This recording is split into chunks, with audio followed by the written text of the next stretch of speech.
Well, working with young people on health and fitness, team leadership skills, and business readiness, one woman is making a difference, and we're pleased to welcome right back to the set of Open, Heidi Burkhart, to the show, and good to have you. Thank you very much. I know you're pretty busy around these parts, and you heard JC in the whole conversation, right? Yeah, I did. Did you have a little take on it, or what? I'm in affordable housing for the past 14 years. That's my entrepreneurship aspect. So I've owned a company since 2008 when it took a downturn. Affordable housing, yes, on JC's point, the developers, when they come into the Bronx, they normally will be developing affordable housing. So that's for the low, moderate, and middle income. And the majority of buildings will be for those income levels. So with the units he was talking about, they are actually aiding in the people that are here and creating more affordable housing for those individuals. The thing that is disappointing is that there's a lottery system to get into those units, and that lottery system is open to all of New York City, not just the Bronx natives. So that's the unfortunate part. But there is a lot more housing that's created here, and with the businesses that have been brought in, it creates more jobs for everybody. I also think it creates hope for people seeing a different area of the community being redeveloped, and for the younger professionals, I think it spurs entrepreneurship. And entrepreneurship is huge in the U.S. You know, we definitely want it, and in that regard, it helps unemployment rates too, because the more entrepreneurship, the more jobs that are created. And then, you know, the millennials and the generations that are coming up, they are very more entrepreneurial with the social media aspects that are available, and the way that through social media we are all tied very worldly now, not just within our own communities, but through social media we have access to reach out to people in Brazil and to Australia. So it's really cool to see how the younger generation uses that, as well as us trying to get acquainted to it. I didn't necessarily grow up with it. Right. But yeah, so I think it's a great thing. You know, I think JC's right. It is great to have that influx of capital coming into the Bronx, because where else would it go? You want it to go to Manhattan? You know, no, you want it to come to you. And unfortunately, that is progression. I don't see it as gentrification either. I see it as progression, because I do see gentrification as a negative term. So. Yeah, well, some people do say gentrification is real. I know that there's and we'll have more, of course, on this in the time to come, because we can't do gentrification on the whole show. We'll come back later on. But listen, I want to talk a little bit about your work too. Yeah. And for people who aren't familiar with you, the work that you do, share a little bit. Yep, so I started a company, well, I actually started in real estate brokerage when I was to the day 21 years old, and I've been in it for the past 14 years. 2008, when the market downturned, I had the blessing of a lot of my friends in the industry pushing me to start my own company. Not the best time in 2008 by any stretch of the means. A lot of banks went under, but through the support of my clients and my friends, I started my own company. And since then, I've done over 1.3 billion worth of sales of just affordable housing. So what I do is I actually sell the buildings, not the units, although we do get a lot of calls from tenants, so eventually I hope to have something on our website to help tenants be directed in those areas. But we generally will just do the building sales all across the East Coast, but majority is within New York City. And you also spend time working with young people. Yes, I always like to give back. So, you know, you can only do so much, and working with the families that I see ourselves through Dane PCG and my company as a catalyst to preserve affordable housing here in the New York City area.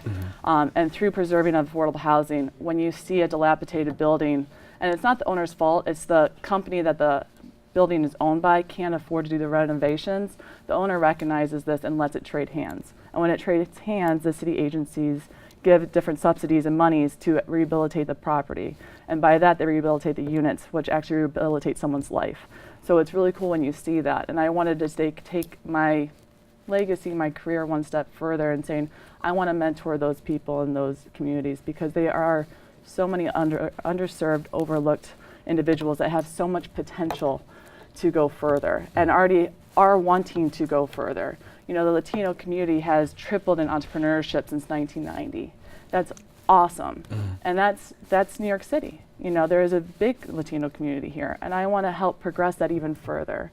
Unfortunately, women, though, it's actually decreased from 1996 to 2014. It's actually decreased in entrepreneurship, and I want to bring that back up. So those few stats that I've read up on, you know, that's why I want to make sure I'm there for the communities. I want to make sure that I'm there for the families, and not just, you know, one generation, but several thereafter, to be there for them. What would you attribute to possibly that decrease? Because when we talk about women, you know, you figure that there would be a greater investment in entrepreneurship, but now we see that retraction. What were you attributing these numbers to? You know, you know, there's a lot of reasons why there probably is the decrease in that. I personally just want to make sure that we can increase it later on.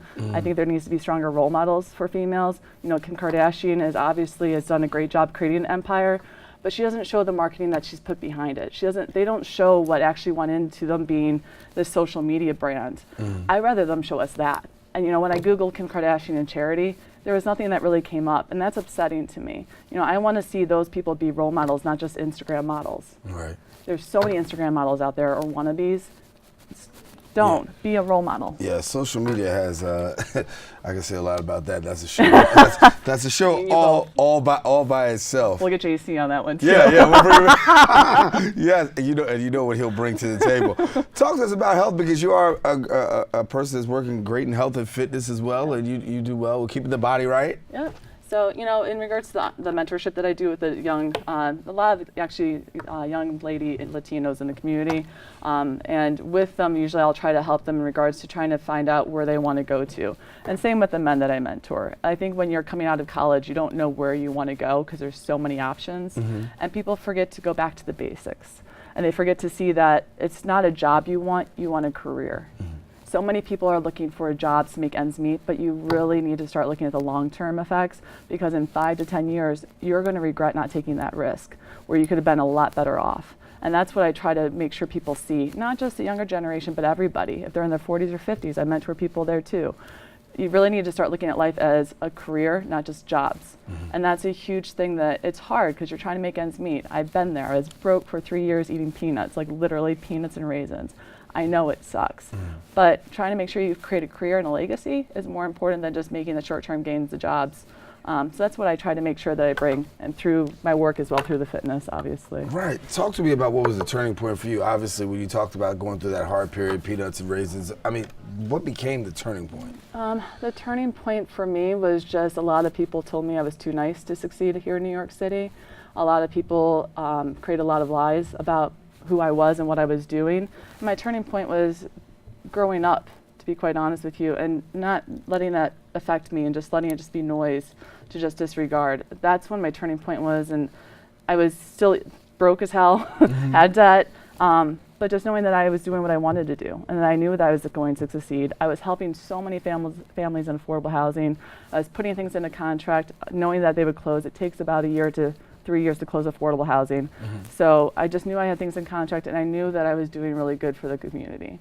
And that was my turning point, just being adult enough to say, I don't care what you say, I know I'm doing the right thing, and I believe in myself, and this is my passion, and I want to go forward. So. And good still wins. Yeah, it's always the case. That's right. Heidi, thank you so much for coming. Thank you. You got to come back. Yes, we'll talk about affordable housing next yes, time. Yes, we will. Heidi Burkhart. Heidi, you're still with us. And so listen, we want you to stay with us. We still got more show coming up. After the break, we're going to find out why real men wear pink, literally, figuratively. We'll have somebody here in just that.